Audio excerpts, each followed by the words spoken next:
In the previous session, we saw how the Chinese people pool their strength to protect the environment through everyday actions. Today, we will shift our focus from these daily details to the planet we all call home. While hundreds of millions in China strive to practice green living, China, as a responsible major country, also deeply understands a fundamental truth. The ecological environment knows no borders. Earth is our common and only home. The protection of our shared environment cannot be achieved behind closed doors. It requires working hand in hand with countries around the world. The power shortages troubling Pakistan, the development challenges slowing down Laos' progress, and the spreading deserts damaging Africa's lands. These problems, which might seem far away, are actually closely connected to the ecological health of our planet. Addressing these regional challenges requires not only full consideration of ecological factors, but also wisdom, responsibility, and cooperation that transcend national boundaries.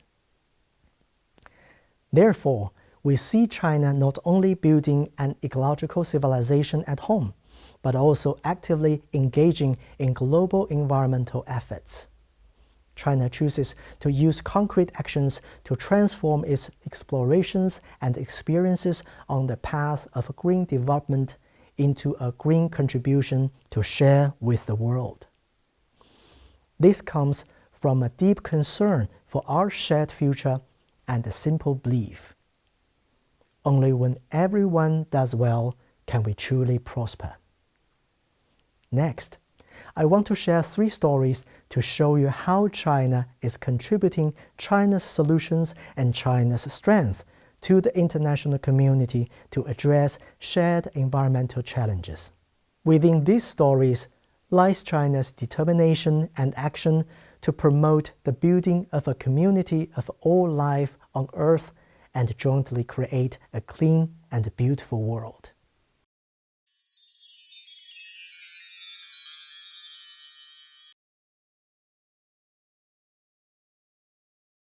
In Pakistan, there's a Karod hydropower station. It's built on the Jhelum River, and both the Chinese and the Pakistani builders working on it call it Pakistan's Green Pearl. It is not only the first hydropower investment project under the China-Pakistan Economic Corridor, but also a model project of green cooperation under the Belt and Road Initiative, or BRI. Pakistan has long suffered from severe power shortages, which have deeply constrained the country's development and the improvement of people's livelihoods. To change this situation and seek cleaner energy alternatives, the Pakistani government turned its attention to the Jhelum River, with plans to build a hydropower plant. However, the project faced major technical challenges that were beyond Pakistan's own capabilities to solve. Pakistan urgently needs more electricity. It also needs specialized engineering know-how to tackle these difficult conditions. That's why the country decided to look for international partners to help build its power infrastructure. Thus, in April 2015, the construction of the Karod hydropower station project started under the witness of both Chinese and Pakistani leaders. Though promising, the cooperation faced major practical challenges. Soft foundations and the large amount of sediment became big challenges for the builders. The Chinese team tackled these challenges with a scientific approach. They did detailed surveys of the ground and used China's expertise in managing sediment-heavy rivers.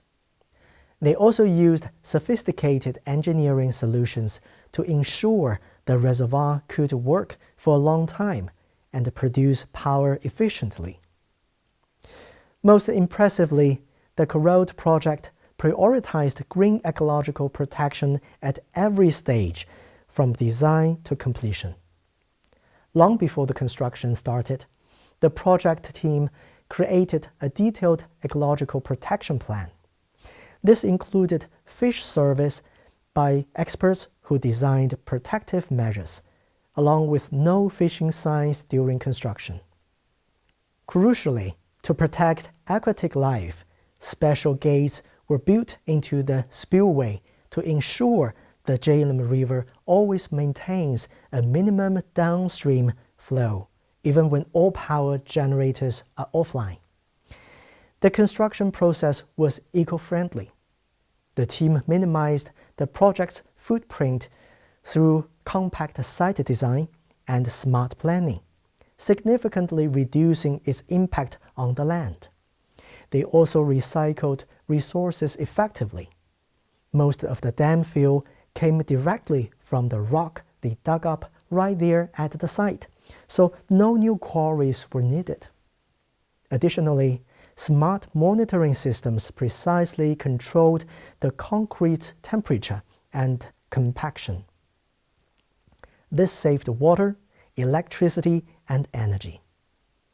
After more than 7 years' hard work, the Korot hydropower station finally started full commercial operation in June 2022. Since then, the role this hydropower station plays in supporting livelihoods and protecting the environment has become increasingly evident. The successful operation of the Korot hydropower station powerfully demonstrates to the world that a large infrastructure project can both drive development and protect the ecology. It's a real model of balancing growth and green goals. The hydropower plant consistently supplies clean electricity, generating approximately 3.2 billion kilowatt-hours annually since its commissioning. This output meets the electricity needs of around 5 million people, greatly easing Pakistan's electricity shortages.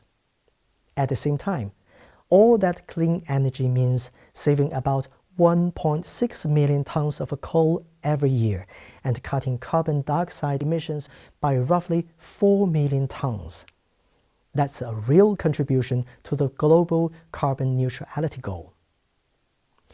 During the peak construction period, the project directly created nearly 5,000 local jobs. To this day, around 200 Pakistani employees continue to work steadily at the facility. The Korot hydropower station is an example of China's practice of green global governance. China has cooperated with over 100 countries and regions on green energy projects. For instance, in Africa, Chinese enterprises constructed Ethiopia's first wind power project, the Adama Wind Farm. In the Middle East, the Al Jafra PV IPP project built by China in the UAE is currently the world's largest single-site photovoltaic power plant. In South America, China assisted Argentina in building the Calgary Solar Park, the highest altitude and the largest scale photovoltaic project in South America. China has honored its commitment to global environmental governance with concrete actions.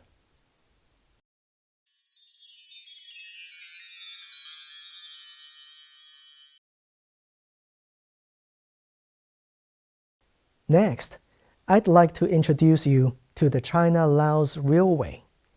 It connects Kunming, the capital of China's southwestern Yunnan province, with Vientiane, the capital of Laos, spanning a total length of 1,035 kilometers.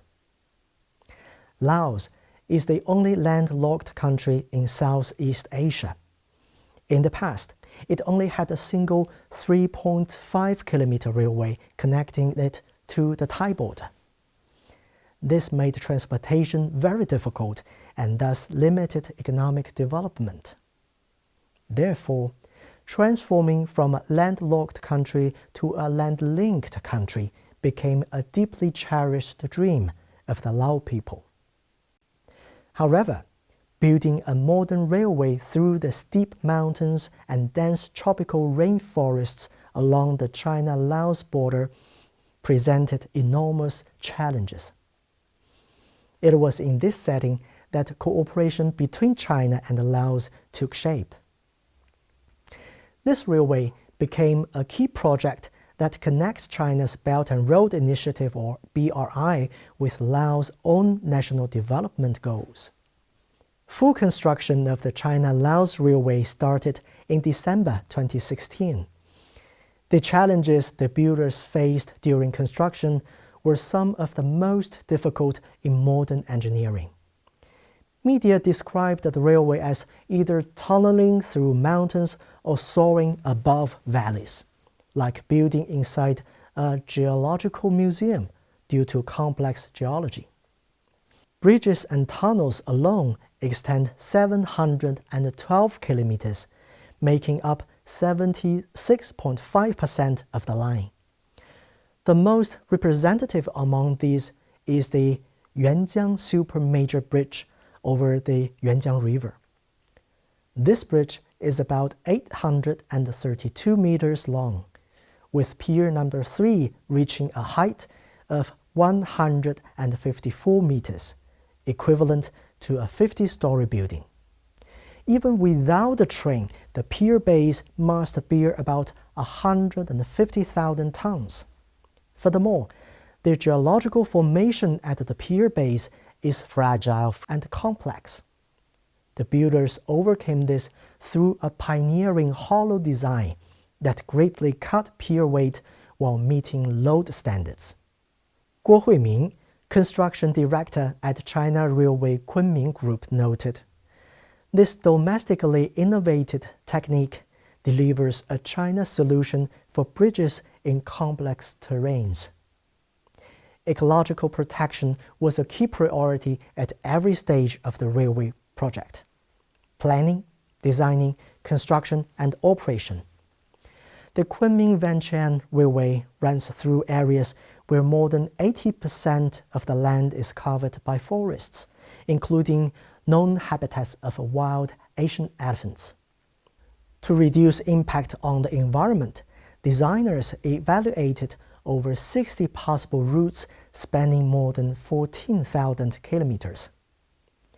To avoid disrupting elephant activity zones, 16 sections originally planned at ground level were built as bridges instead, and 8 others were rerouted through tunnels. During construction, damage to trees and plants were kept to a minimum. Ecological efforts also included restoring 3.07 million square meters of greenery along the line. On December 3, 2021, the China-Laos Railway opened for full operation, successfully solving Laos' landlocked country problem. This railway, crossing mountains and rivers, shows China's commitment to global environmental governance and shared development with neighbors. Green has become the strongest bond in BRI cooperation, connecting a future of shared development.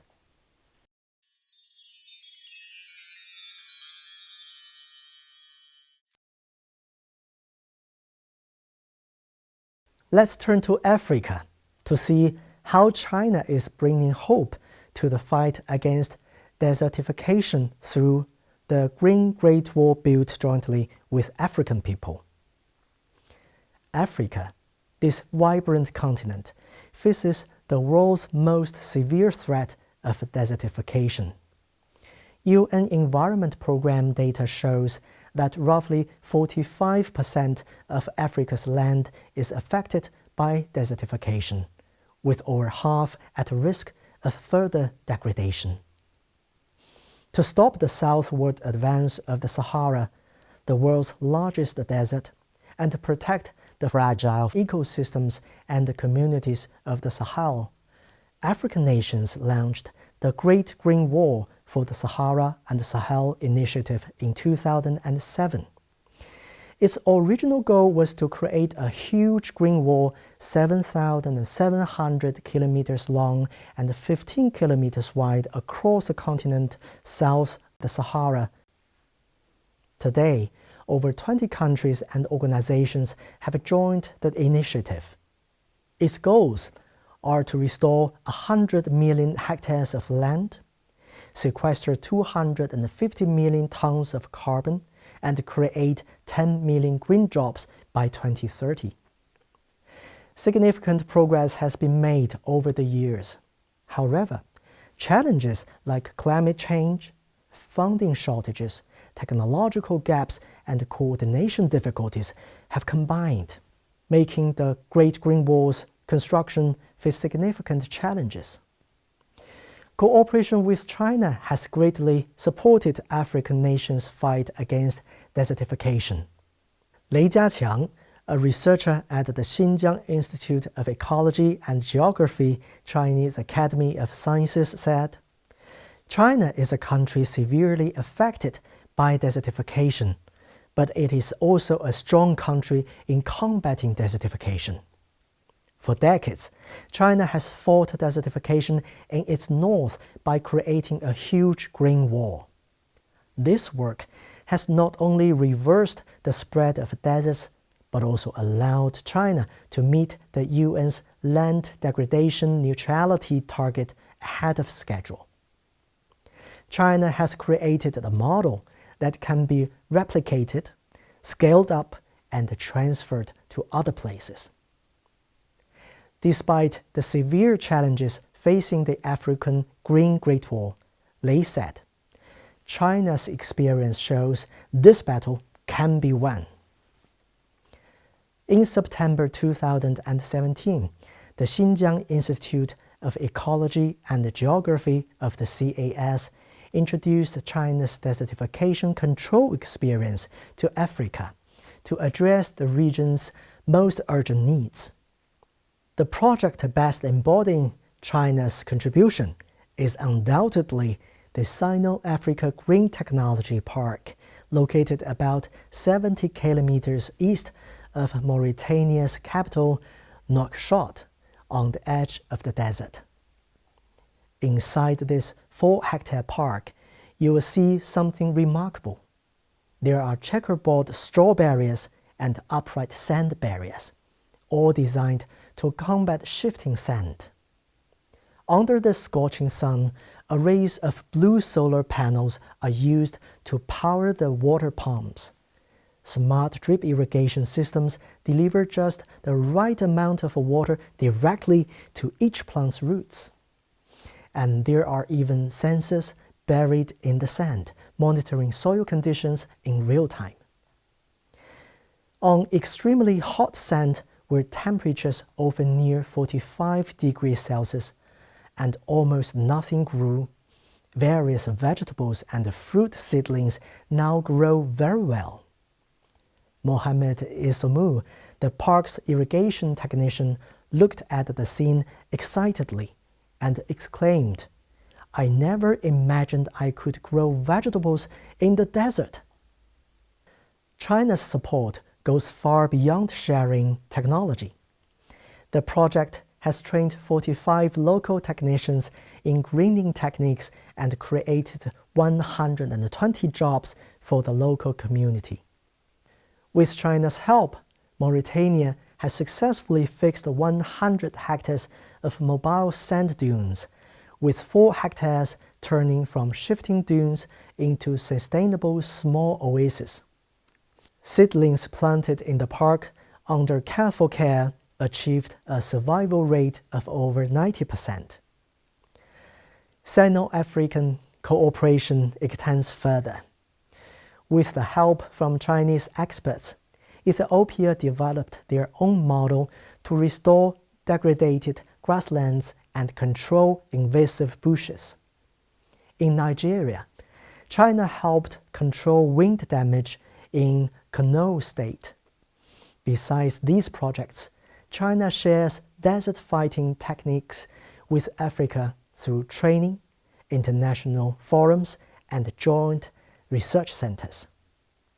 The three stories above are about development and protection, about tackling tough challenges and innovation, and ultimately about friendship and cooperation. They show the role China plays and the real concrete contributions it makes in global environmental governance and protecting our shared home. Contribution 1. Advancing global climate governance through concrete action. This commitment extends beyond attending international meetings and signing agreements. It can be seen in projects like China's collaboration with Pakistan on the Kurot hydropower station. The project turned a potential silt-accumulating ecological problem into a green pearl. It now provides electricity for over 5 million people and protects the local river ecosystem. The Kurot hydropower station is a living example of China's commitment to global climate goals. By partnering with other developing countries, China actively enables them to pursue low-carbon futures. It proves China does not just make promises, it acts. Contribution 2. Making green the cornerstone of the Belt and Road Cooperation. The story of the China-Laos Railway is the best proof. This is more than a construction project. It vividly integrates China's idea of harmonious coexistence between humanity and nature into the details of BRI projects.